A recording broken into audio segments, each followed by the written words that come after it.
So here's where we started. When I was elected to the Utah House in 2010, the reason I was crazy enough to leave my law practice and go do that was I realized that we're in some trouble, that our states are dependent on the federal government for a good portion of our revenue in our states, and that the federal government is basically fiscally suicidal. And I wanted to know how dependent our state is. And so within the first 2 weeks after being elected, I went to the state auditor and said, I want to know the number. Because I kept hearing things like, well, it's 20% or it's 15% or it's 25%, and nobody knew. I said, we really ought to know how bad it is so we know what to deal with it. Turns out in Utah, we're 45% dependent. 45% of our state revenues come from a federal government that in its own consolidated financial statements tells us that it's unsustainable. Something that's unsustainable, by definition, will end. Imagine in your business that 45% of your revenue comes from one customer that's bouncing checks to the payday loan company. And you go to your boss or your board of directors and you say, hey, I know we got this one customer that accounts for 45% of our revenue, but let's just keep doing what we're doing. What could go wrong with that? This is where we are in our states. I'll show you Arizona's situation here in just a minute. That's what got us started. And so after my first session, we realized how bad it was. And I went to our director of school trust lands and the chairman of our natural resources committee and said, in the off season here, can we get together and figure out what we can do? And our lands and the resources in our lands are the only solution big enough to take on that problem. We got $5 billion that comes from out of a $13 billion budget that comes from a federal government that's broke. You're not going to tweak the tax code and close that gap, ever.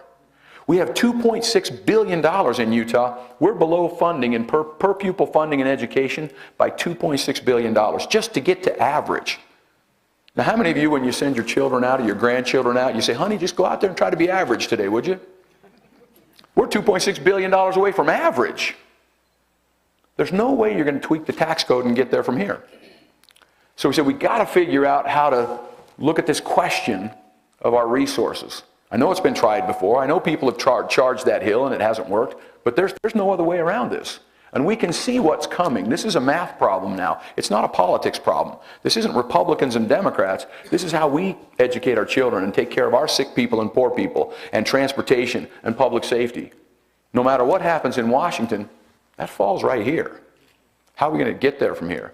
And so we sat down and started to meet, and the director of our school trust lands, just as we started, first meeting, he says, you know, this was in 2011. He says, you know, there's a case just a couple years ago, unanimous Supreme Court case that had something to do with the public lands. I said, give me that case. The case he got to us was this case called Hawaii versus the Office of Hawaiian Affairs. Let me tell you just a little bit about the case, okay? 1893. Industrial powers took the land away from the Native Hawaiians, gave it to the federal government. Native Hawaiians were not pleased. As they started going along and they had discussions about becoming a state, Native Hawaiians mobilized their courage and said, you're going to dispose of all that land to our state. We're not going to tolerate you hanging on to the land as some kind of a trustee or whatever. You're going to dispose of all the land to the states. And you're going to see that they succeeded in doing that. So in their statehood agreement, all the land, all the public land, was transferred directly to the state of Hawaii in 1959. Hawaii holds the land, right? So now fast forward to 1993. 1993, U.S. Senator Daniel Inouye runs an apology resolution in Congress. Apology resolution goes something like, whereas, now therefore, we apologize to the Native Hawaiians, and nothing in this resolution that we've done will disparage or impair any of the claims that the Native Hawaiians have against the federal government. Right? So now the state of Hawaii over here, a couple years after that, they decide to go sell some of their land.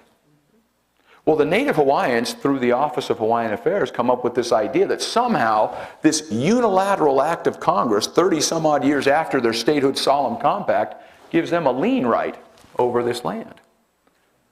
And they go to Hawaii District Court and they claim a lien on that land based on this unilateral act of Congress. And the Hawaii District Court dismisses the case. They appeal it to the Hawaiian Supreme Court. And the Hawaiian Supreme Court says, oh yeah, that subsequent unilateral action of Congress gives them a lien right over this land based on the, even overriding the solemn compact of statehood. goes to the United States Supreme Court on that question. The United States Supreme Court in 2009 unanimously held this: the consequences of a state's admission into the Union are instantaneous. And it ignores the uniquely sovereign character of that event to even suggest that somehow subsequent acts of Congress can diminish what was already bestowed at statehood. And that proposition applies with even greater force and effect where virtually all of a state's public lands are at stake. Think about what they said. Congress does not have the authority by some unilateral policy to change that solemn compact of statehood, particularly where public lands are at stake. That makes sense, doesn't it? If Congress can just on its own enact some policy whenever it wants and say, hey, we're changing the nature of your statehood, what's a state? What's the point in being a state? The Supreme Court declared that just 4 years ago. In our case, it was two years after the case. And we said, based on that, we said, that opens the door for a new look at this. That opens the door. And we looked at that, and now we started down this investigation that we're going to talk about tonight. We started looking at the why questions, those critical why questions. And I went to my Attorney General and said, look at this. It's time to start moving on this. And we assembled a group. We had folks from our governor's office, our attorney general's office, our congressional delegation, the Farm Bureau, the ranchers, the recreation community, the education community, and we got together and started formulating this bill and working on how to create a demand, a meaningful demand, and a deadline for the federal government to work with us as a governing partner for an orderly transfer of the public lands to our state, to honor the same promise to Utah that it already kept with all states east of Colorado and with Hawaii. That's where this all started.